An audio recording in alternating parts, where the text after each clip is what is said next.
Hello सबको। मेरा नाम नेहा है और मैं अभी 22 साल की हूँ। वैसे तो मैं एक छोटे से गांव की लड़की हूँ, लेकिन मेरी शक्ल सूरत ऐसी है कि लोग मुझे देखकर थोड़ा रुक जाते हैं। मेरी आंखें बड़ी बड़ी हैं, जैसे कोई राज छुपा हो उनमें, और मेरी कमर, अरे वो तो इतनी लचकदार है कि जब मैं चलती हूँ तो लगता है जैसे कोई हवा में लहरा रही हो। मेरी स्किन गोरी है और बाल लंबे काले जो मेरी पीठ पर गिरते हैं तो ऐसा लगता है जैसे कोई रेशमी पर्दा हो। मैं थोड़ी शरारती हूँ, हंसती हूँ तो मेरे होंठ ऐसे खिलते हैं कि सामने वाला सोचने लगता है कि क्या बात है। गांव में लोग कहते हैं कि नेहा की मुस्कान में जादू है, लेकिन मैं जानती हूँ कि वो मेरी बॉडी को देखकर ही ज्यादा बोलते हैं।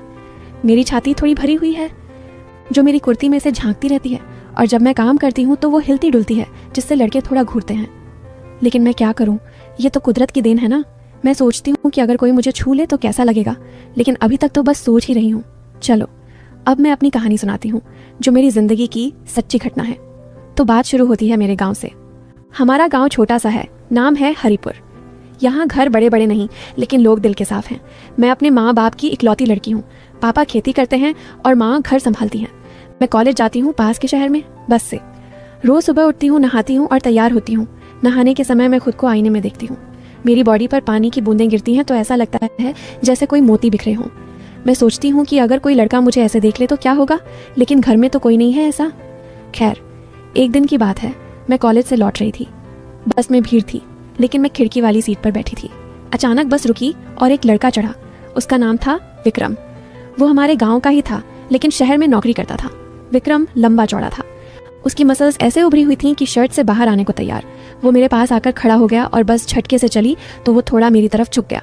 उसका हाथ मेरी जांघ के पास टच हो गया, लेकिन वो हट गया। मैंने देखा, उसकी आंखें मेरी तरफ थीं, जैसे कह रही हूँ कि नेहा तू कितनी मुलायम है। मैंने मुस्कुरा दी, लेकिन कुछ नहीं कहा। वो बोला, नेहा कैसी हो, कॉलेज कैसा चल रहा? मैंने कहा, ठीक है भैया, आपकी नौकरी? वो हंसा, अच्छी है, लेकिन गांव की याद आती है, तू तो बड़ी हो गई है अब। उसकी बात में कुछ था जैसे वो मेरी बॉडी को स्कैन कर रहा हो। मैं सोच रही थी कि अगर बस और झटका लगे तो क्या होगा, लेकिन बस रुक गई और वो उतर गया।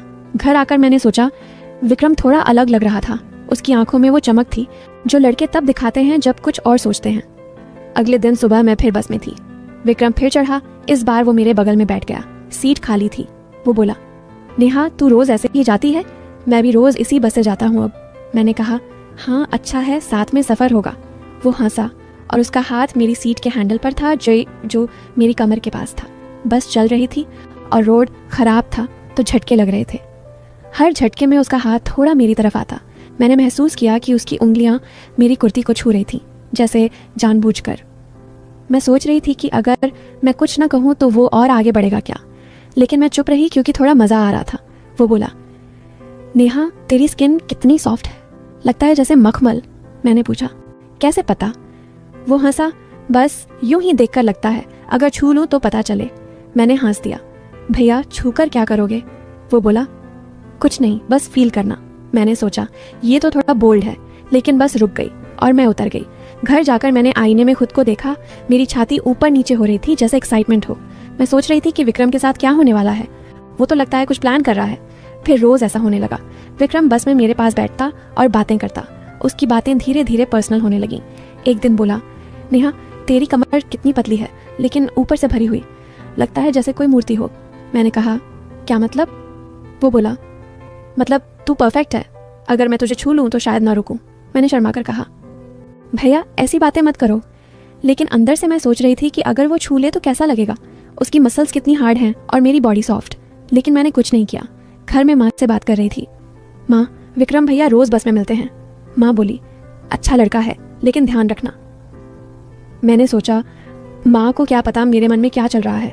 रात को सोते समय मैं विक्रम के बारे में सोचती कि अगर वो मुझे पकड़ ले तो मैं क्या करूँगी। मेरी बॉडी गर्म हो जाती, लेकिन मैं बस सो जाती। एक हफ्ते बाद विक्रम ने कहा, नेहा आज शाम को गांव के बाहर वाले खेत में मिलना, कुछ बात करनी है। मैंने कहा, क्यों? वो बोला, बस यूं ही तुझे कुछ दिखाना है। मैं सोच रही थी कि क्या दिखाएगा, शायद कुछ स्पेशल। मैंने हाँ कह दी। शाम को मैं घर से निकली। माँ से कहा कि सहेली के घर जा रही हूँ। खेत में पहुंची, विक्रम इंतजार कर रहा था। वो बोला, आ गई, चल अंदर चलते हैं। खेत में एक छोटा सा झोपड़ा था जहाँ किसान आराम करते हैं।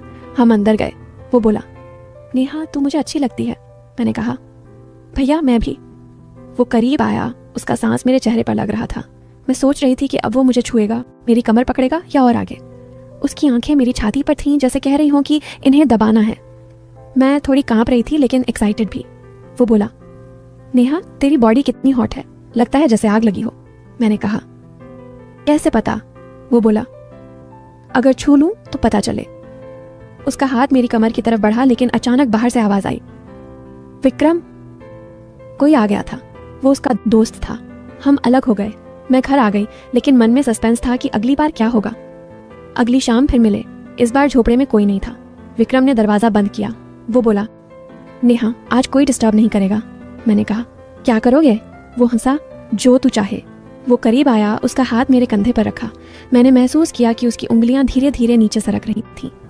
मेरी सांस तेज हो गई। मैं सोच रही थी कि अब वो मेरी छाती को छुएगा, दबाएगा और फिर क्या। लेकिन मैंने कहा, भैया रुको। वो बोला, क्यों, डर लग रहा है? मैंने कहा, नहीं लेकिन ये ठीक नहीं। वो बोला, बस थोड़ा सा फील तो कर, तेरी बॉडी इतनी सॉफ्ट है, मेरे हाथ हार्ड। उसकी बात से लग रहा था कि कुछ बड़ा होने वाला है। उसने मुझे दीवार से सटा दिया, उसका बदन मेरे बदन से सटा। मैं महसूस कर रही थी उसकी गर्मी, लेकिन अचानक मुझे याद आया कि घर पर माँ इंतजार कर रही होगी। मैंने धक्का दिया, आए नहीं भैया, मैं जा रही हूँ, और भाग आई। घर आकर मैं बिस्तर पर लेटी। मेरी बॉडी अभी भी गर्म थी।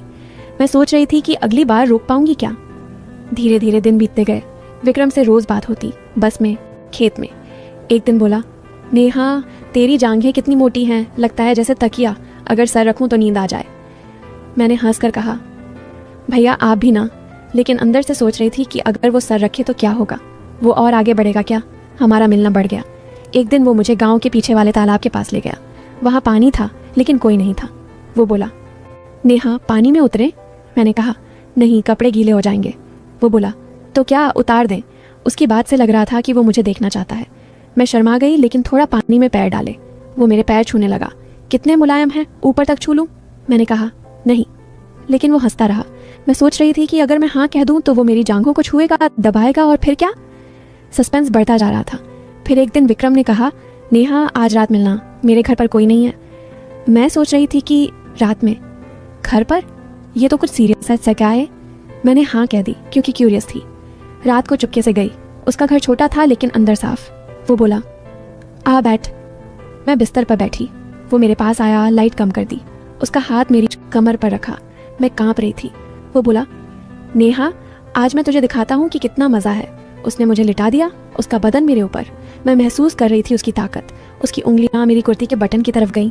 मैं सोच रही थी कि अब खोलेगा, मेरी छाती देखेगा, छुएगा और फिर सब कुछ। लेकिन अचानक दरवाजे पर नॉक हुई। उसकी माँ आ गई थी अचानक। मैं पीछे के दरवाजे से भागी। घर आकर मैं रोई लेकिन एक्साइटेड भी थी। ऐसे ही महीनों बीत गए। विक्रम की बातें, उसके टच सब बढ़ते गए। वो कहता, नेहा तेरी बॉडी मेरे लिए बनी है, मैं तुझे ऐसे पकड़ूंगा कि तू चीखेगी मजे से। मैं हंसती लेकिन अंदर से सोचती कि कब होगा। गांव में लोग हमें देखने लगे लेकिन कुछ नहीं कहते। एक दिन वो मुझे जंगल की तरफ ले गया। वहां घना था। वो बोला, यहाँ कोई नहीं आएगा। उसने मुझे पेड़ से सटा दिया, करने लगा गर्दन पर। मैंने महसूस किया उसकी होठों की गर्मी। उसका हाथ नीचे सरक रहा था। मैं सोच रही थी कि अब तो हो जाएगा, वो मुझे पूरा फील कराएगा। लेकिन अचानक बारिश नहीं बल्कि एक जानवर की आवाज आई और हम भागे। धीरे धीरे मैं समझने लगी कि विक्रम सिर्फ बातें करता है लेकिन कुछ करता नहीं। लेकिन मैं क्यों रुक रही थी? क्योंकि मजा आ रहा था उस सस्पेंस में। लेकिन एक दिन सब बदल गया। विक्रम ने कहा, नेहा मैं तुझे शहर ले चलूंगा, वहाँ होटल में, वहाँ सब होगा। मैं सोच रही थी कि अब तो पक्का कुछ फिजिकल होगा, वो मुझे पूरा अपना बना लेगा। मैं तैयार थी। लेकिन जब हम जाने लगे बस में, अचानक विक्रम बोला, नेहा रुक, मुझे कुछ बताना है। वो बोला, मैं तुझे प्यार करता हूँ लेकिन असल में मैं तेरी रक्षा करना चाहता हूँ। ये सब मैं इसलिए कर रहा था क्योंकि गांव में एक बदमाश लड़का तेरे पीछे था। मैं उसे डराना चाहता था कि तू मेरी है, लेकिन अब वो चला गया। मैं कभी कुछ गलत नहीं करना चाहता था, तू मेरी बहन जैसी है।